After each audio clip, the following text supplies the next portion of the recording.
정보 비대칭 사회문화 2강이야. 시작할게. 첫 번째 문단. 일반적으로 생각하는 일반적 경제학에서는 경제 주체들이 거래에 관한 완전한 정보를 지니고 있다고 가정을 해. 완전한 정보 상태가 성립하려면 모든 경제 주체들이 원하는 정보를 아무런 비용을 들이지 않고 얻을 수 있어야 돼.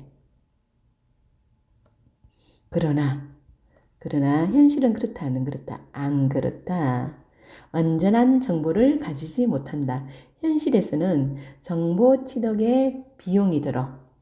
비용이 소요되므로 경제 주체들은 불완전한 정보를 지닐 수밖에 없다. 더욱이 각 경제 주체마다 비용 제약이 상이하기 때문에 들어가는 비용에 제약이 있지, 그지? 그게 다 다르기 때문에 취득하는 정보의 양과 질에는 어떻게 해요? 차이가 발생하는데 이런 걸 정보 비대칭 상황이라고 합니다. 자, 정보 비대칭이 뭔지 얘기하는데 우리 경제학에서는 어때요? 가정을 했지. 가정을 모두 경제 주체들이 모두 완전한 정보를 가진다고. 완전한 정보를 가지고 비용도 들지 않는다. 그런데 현실에서는 불완전한 정보 비용도 들어요. 그러니까 정보의 비용이 또 다 달라. 들어가는 비용이 상이하기 때문에 양과 질에서 차이가 있다. 그래서 뭐가 생긴다? 정보 비대칭이 생긴다. 그리고 여기에 우리 이제 비용이라 그러는 거, 이 비용이라는 게 우리 쉽게 돈만 생각하잖아, 그지? 돈도 들어가고요. 노력도 들어가고요. 시간도 들어가고요. 스트레스 이런 부담 있잖아. 심적 부담 이런 것도 다 비용에 들어갑니다. 두 번째 이제 문단 가면 이제 정보 비대칭에 대해서 얘기하겠지. 정보 비대칭 상황은 글의 한쪽이 상대방이나 상품의 특성에 관한 정보를 상대적으로 적게 가지고 있는 경우, 한쪽은 많고 한쪽은 적은 거야. 서로 거래를 하는데 한쪽이 적은 경우, 적게 가지고 있는 경우야. 정보를 상대적으로 적게 가지는 경우, 비대칭 상황. 저쪽은 많은데 나는 적게 가지고 있어. 예를 들어가지고 보험회사하고 보험에 가입하려는 고객이 나오는데 니네 일반적인 생각에 정보가 누가 더 많을 것 같니? 보험회사가 더 많을 것 같지, 그치? 아니야, 여기 보험회사가 자, 여기가 정보가 적은 거야. 보험회사가 적은 거야. 보험에 가입하려는 사람에게 사고가 발생할 가능성, 즉 고객의 위험 수준을 알기가 힘들어요. 얘는 그래서 얘가 정보가 적은 쪽이야. 우리 일반적으로 생각하면 보험회사 우리보다 훨씬 더 많다고 그러는데 보험 가입하는 상황을 생각해봐. 건강보험 같은 걸 들으려고 하는 거야. 근데 나는 매일 비리비리 아파. 아픈데 그걸 얘기 안 해. 나는 내 몸 상태를 잘 알잖아, 그치? 고객이 더 정보가 많은 거야. 그래서 이 보험회사가 고객의 위험 수준을 알기가 어려워. 이러한 상황에서 정보가 부족한 쪽이 뭐야? 보험회사 쪽이지, 그지? 보험회사 쪽은요. 이리 비리비리한 사람 보험료 많이 가입시키면 될까, 안 될까? 안 되겠지, 그지? 역선택 문제. 우리가 있잖아. 나한테 유리한 사람을 가입시키는 게 아니고, 건강한 사람을 가입해야지. 매달 보험료는 또박또박 받고, 그 대신 나가는 비용은 없고, 이래야 보험회사의 이익인데, 거꾸로 내가 모르니까 있잖아. 피리피리한 사람을 갖다가 보험 가입시켜가지고 맨날 이제 비용을 받는 것보다 더 많은 걸 주는 거야. 그건 잘못된 선택이지, 그지? 그런 역선택 문제가 생기는 거야.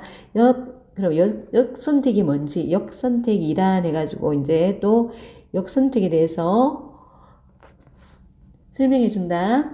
정보 비대칭으로 인해 정보가 부족한 경제 주체가 보험회사가 정보를 많이 가진 경제 주체 중에 가장 바람직하지 않은 상대와 거래하는 현상. 우리 보험회사 이제 만약 건강보험을 생각한다면 보험회사가 쉽게 이제 이해하기 위해서 보험회사가 정보를 많이 가진 주체 고객 중 누구를 가장 바람직하지 않은 상태, 건강이 나쁜 사람.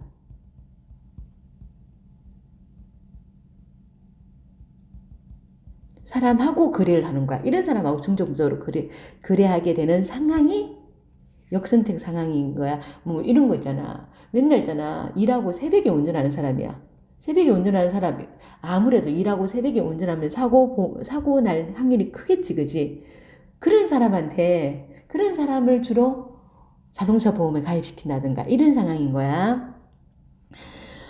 보험회사가 고객의 위험 수준을 정확히 판단할 수 없어. 보통 어떻게 위험 수준을 모르니까 평균적으로 이 정도 사고 발생하지 않을까? 이 정도 병원비가 지급되지 않을까? 이렇게 평균적 위험 수준을 기준으로 보험료를 책정했어. 그러면 위험 수준이 낮은 고객 입장에서는, 그런 건강한 사람 입장에서는 돈만 내고 이거 못 받잖아. 우리 건강한 사람 입장에서는 선생님 이렇게 밑에 적는 거는 이해를 쉽게 하기 위해서 적는 거야. 입장에서는 보험료가 높고 수준이 보험료 이거 내야 되나? 나는 막 몇 년이 지나도 이 보험료 한번 타먹을 일이 없는데 선생님 실비보험이 그래. 선생님 실비보험 10년 넘게 넣었거든. 근데 타먹은 적이 없어. 그래서 선생님 살짝 고민이야. 이걸 계속 내야 되나? 이런 생각이 드는 거야. 자, 높고요. 수준이 높은 고객 입장에서는요, 보험료가 낮게 된다. 걸핏하면 병원 가는 사람 있잖아. 그런 사람은 실비보험 많이 타겠지, 그지? 그런 사람들은 보험료가 상대적으로, 얘는 보험료가 높고요. 얘는 이 수준이 높은 고객은요, 자, 건강이 나쁜 사람이야.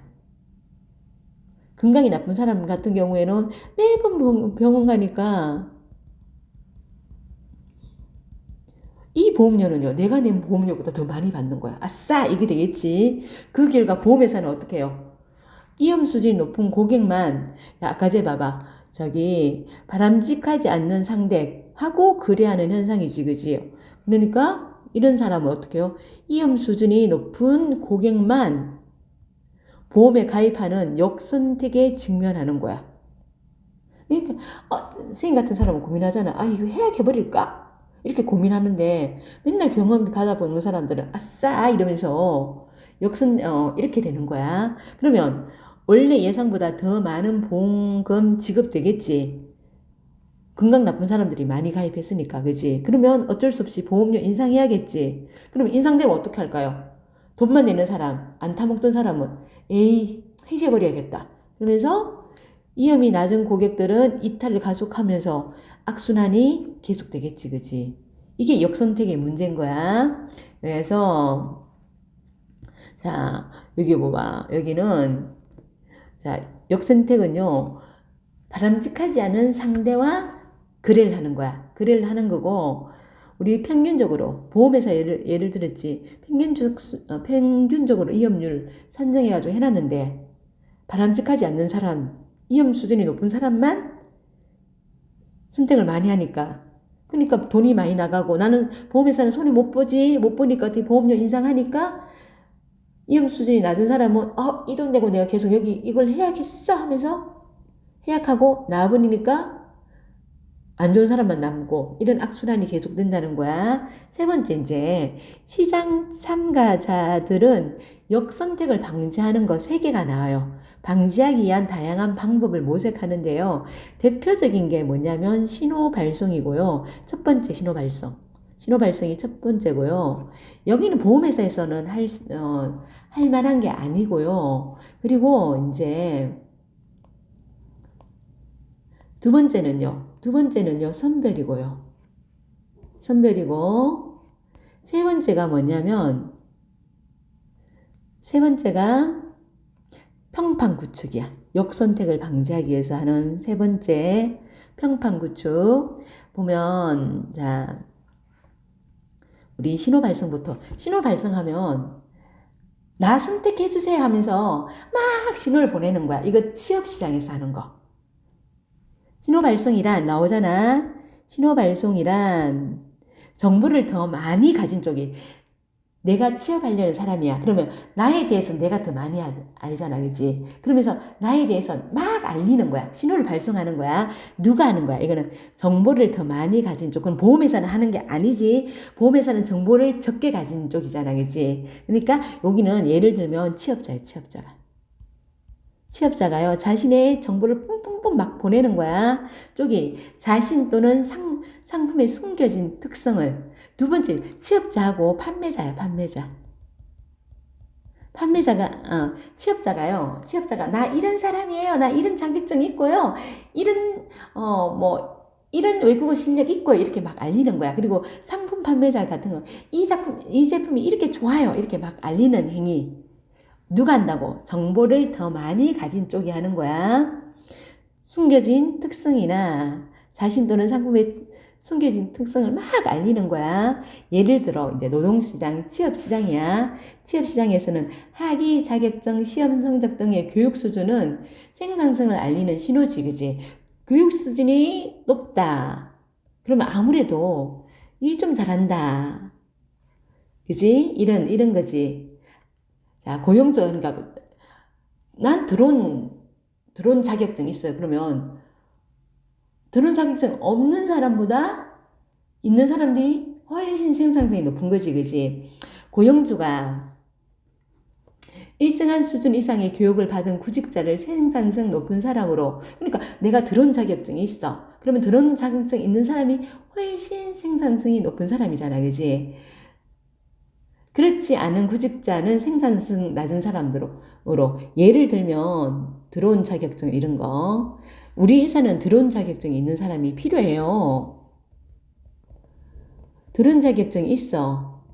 그러면 생산성 높은 사람이 되겠지. 드론 회사 같은 드론 뭐 촬영해가 뭘 하려는 회사 같으면 그러면 이런 드론 자격증이 있으면 그렇고 드론 자격증이 없으면 생산성이 자격증이 이런 거 없으면 생산성 낮은 사람으로 판단하겠지, 그지? 생산성이 높은 구직자는 높은 교육 수준이라는 신호로, 나 이거 드론 자격증 있어요. 이런 신호로 생산성을 알리고, 높은 교육 수준이라는 것은 우리 대학 나온 거 이런 것만 생각하지 말고 자격증 생각해봐. 뭐 나는 뭐 베트남 능력자예요. 이러면 베트남 회사 같은 데는 좋겠지, 그지? 그런 신호로 자신의 생산성을 알리고, 그 높은 임금을 받을 요인이 되는 거야. 이처럼 정보를 많이 가진 쪽이 하는 게 신호 발송이야. 쪽이 자신의 특성을 드러내기 위해 비용이 들어요. 비용이 들어 신호를 보내고요. 이 비용이라는 것은 아까 자격증을 따는 거, 그 비용도 있고요. 그리고 뭐 그게 스트레스 받는 거, 들인 시간 이런 것들 다 이제 갖고 이제 내가 자격증 땄어요 하면 신호를 보내고 정보가 부족한 쪽은요. 이 신호를 관찰하는 거야. 그리고 상대방 특성을 추론하는 거야. 아, 이 사람 외국어 능력도 되고 그리고 드론 자격증도 있네. 그러면 외국 가서 드론 뭐 하는 거 할 수 있겠다. 그럼 얘 픽해야지. 이렇게 되겠지. 그렇게 출연하여 거래가 되면 이제 어느 누구도 선택을 변경할 요인이 없는 상태가 되지. 피겠어. 그래서 다른 사람을 선택할 필요가 없는 거야. 이게 이렇게 거래가 되면요. 이게 변경할 요인이 없는 상태 그러면 다른 사람을 선택할 이유가 없는 거야. 벌써 나는 내가 딱 좋은 사람을 갖다가 저쪽에서 정보를 발송해서 딱 얻은 거야. 다른 사람을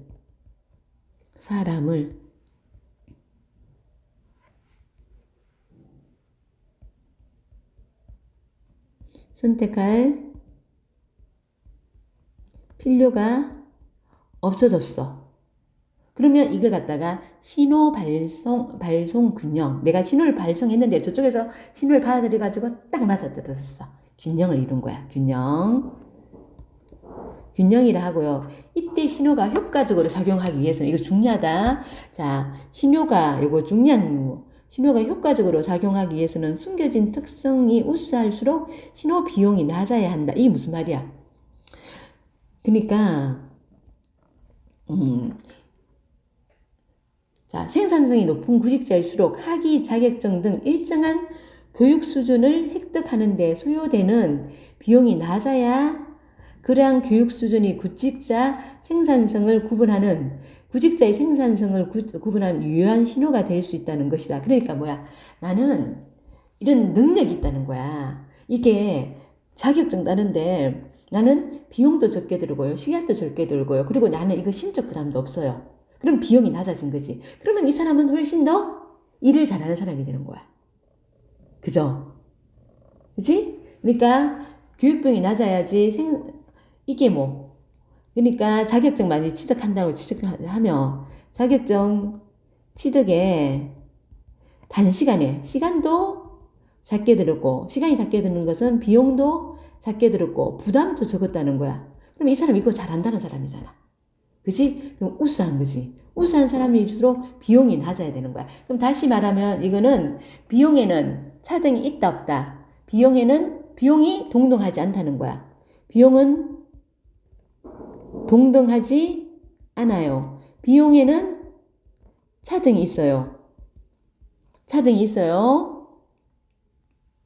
만일 동등하면요. 누구나 봐봐. 누구나 이 드론 자격증 받는데 누구나 10만 원 주면 다 줘. 비용이 동등해.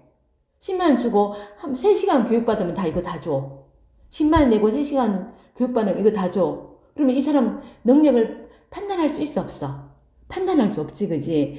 비용이 동등하면 안 되고 비용이 차등해야 되는데 우수한 사람일수록 비용이 낮아야지 생산성이 어떻게 해요? 생산성이 높은 사람인 걸 알 수 있는 거야. 동등하면 안 됩니다. 동등하면 이게 신호 전달 기능을 한다 못한다. 비용이요 동등하면요. 비용 동등은요. 신호 전달 기능을 못하는 거야. 못 골라낸 거야. 어떻게 10만 원 주고 3시간 교육 참여하고 3시간 주고 10만 원 주고 3시간 교육 참여하면 누구나 똑같은 자격 줘. 그러면 이 상대 측에서 저 사람 능력 있는 사람이라고 판별을 할 수 있어 없어? 없잖아, 그지? 그래서 그거 안 되는 거야. 자, 상품 시장에서 기업들이요. 그리고 두 번째 봐봐. 자, 두 번째는 아까 전에 봐봐. 개인이 자신을 알리는 거지, 그지? 그리고 상품의 숨겨진 특성을 알리는 행위. 요게 이제 또 뭐야? 보정제도야, 보정제도. 보정제도인데, 자, 이것도 신호 발송의 한 예인데, 품질이 좋은 상품을 생산하는 기업은요, 품질 좋은 상품 생산해. 그러면 보존기간 길은 거야. 긴 보존기간이. 왜? 내 그만큼 자신 있는 거야. 이거 고장 안 나. 고장 안 나니까 보존기간 10년 해줘도 상관없어. 이거야. 그러면 소비자들은 어떻게 해요? 소비자는 정보를 잘 모르는데, 소비자들이 정보가 적은 사람들이잖아. 자, 기업들이 정보가 많은 거야. 여기서는요, 구직자가요, 여기서는 고용주가요, 앞에 고용주가 정보가 적은 거고, 구직자가요, 이 구직자가 정보가 많은 거야. 그래서 구직자가 자기 정보를 알리는 거야. 여기서는 뭐야? 기업이 정보가 많고요. 소비자 있잖아. 소비자가 정보가 적은 거야. 그러니까 정보 비대칭이지. 그래서 기업들이요, 신호 발송을 하는 거야. 그래서 어떻게 해요? 긴 보증 기간으로. 그만큼 좋은 제품이라는 거지, 그지? 소비자들은 상품 품질에 대한 긴 보증 기간은 상품 품질에 대한 신호로 작용하는 거야. 신호로 작용해가지고요, 품질이 낮은 상품을 생산하는 기업은 품질이 낮은 상품, 그럼 긴 보증 기간 제공 못해요. 모방하기 어려워요. 왜요? 비용이 더 많이 들잖아. 긴 보존 기간을 제공하는 것은 그만큼 긴 보존 기간은 자사 제품의 품질에 대한 자신감이야. 결과적으로 소비자의 신뢰를 얻는 데 기여할 수 있는 거야. 그래서 우리 이제 첫 번째가 뭐가 있어? 첫 번째는 우리 역선택 방지. 첫 번째는 자, 신호 발송인데 여기서 구직자하고 그리고 좋은 품질 상품이 나왔지, 그지? 구직자는 자신의, 이건 비용이 들어요. 비용이 낮은 게 생산성이 높다는 거지. 비용 동일하면 안 됩니다. 좋은 품질은 긴 보존 기간을 주는 거지. 자, 그 다음에, 자, 두 번째가 선별이야. 역선택 방지 두 번째 정보인데요. 선별인데요. 선별을 통해 상대방의 숨겨진 특성을 갖다가 누가요? 숨겨진 특성을 파악하는 거야. 누가요? 정보가 부족한 쪽. 이거 중요해요. 정보가 부족한 쪽에서 내가 보험회사는 저 사람이 많이 아픈지 사고를 많이 내는지 모르잖아, 그치?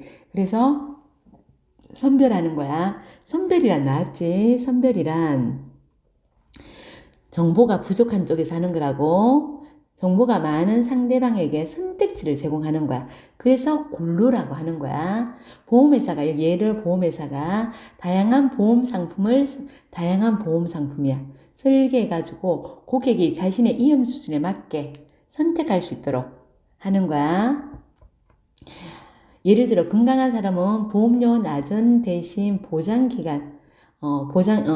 낮은 대신 보장되는 보험금도 낮은 상품. 왜? 나는 좀 안 아파. 그러니까 조금 내고 만지면 아프면 이때 뭐 조금 받는 거. 자, 건강하지 않은 사람은요. 보험료 높은 대신 보험금이 높은 상품 선택하도록 설계함으로써 보험회사는 가입자의 위험 수준을 그렇게 파악할 수 있는 거야. 그리고 두 번째, 역선택 방지 두 번째가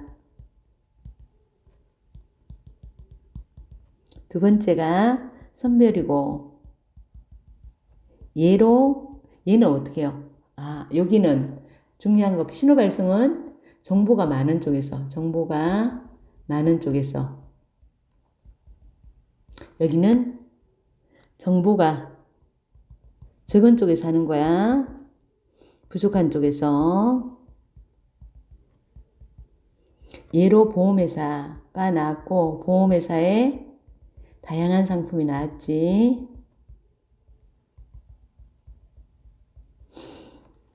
자, 신호 발송 선별 후에 역선택을 극복하는 또 다른 방법이 평판 구축입니다.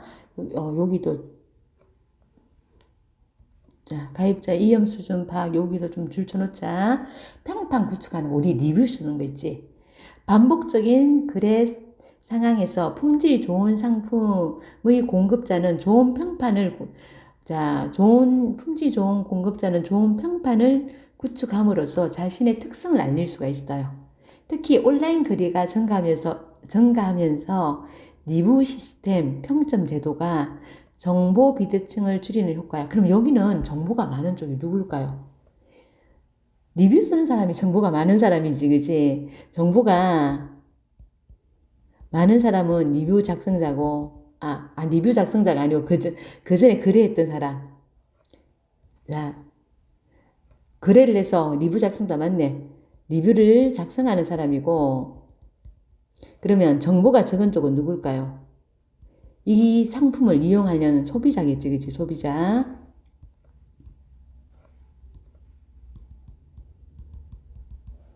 자, 이 리뷰를 작성해준 다른 사람들이 해가지고 올려준 그거 보고 우리 보통 별 한 개짜리 안 하잖아. 음식점 같은 거 우리 배민시켜 먹어도 별 한 개만 안 하잖아. 그치? 그리고 밑에 리뷰 봐가지고 선생님 쿠팡할 때 뭐 하는 줄 알아? 뭐 내가 뭐 물건 살려야 되면 일단 리뷰 많은 순 해가지고 리뷰 쫙 읽어보고 하거든. 마찬가지잖아. 그치? 그래, 자, 요즘 이렇게 정보 기술 발달 때문에 이 비대칭을 줄이는데 아주 효과적인 이 리뷰 작성 시스템이 생긴 거야. 정보기술의 발달로 통해 정보 비대칭을 줄이려는 다양한 메커니즘이 발전하고 있으며 이러한 메커니즘의 발전은 시장의 효율성을 높이는 데도 기여하고 있다. 세 번째는 뭐야?